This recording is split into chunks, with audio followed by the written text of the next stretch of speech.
Satu malam selepas solat Isyak, Amir duduk termenung di ruang tamu rumahnya. Gambar arwah ayah masih tergantung di dinding. Senyuman tenangnya seakan berbicara. Sudah setahun ayah meninggal dunia, namun luka di hati Amir belum sembuh sepenuhnya. Kalau dulu ayah sempat buat wasiat, mungkin hidup kita tak jadi begini. Sejak pemergian ayah, harta yang ditinggalkan menjadi punca pebalahan.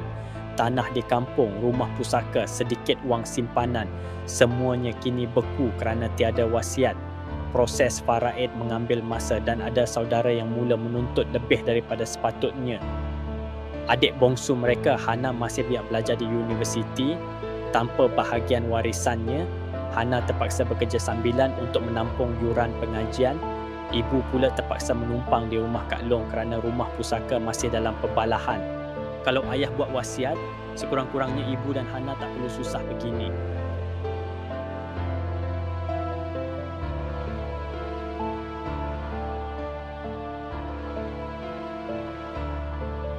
Dari sini Amir bertekad, dia tidak mahu kesilapan ini berulang.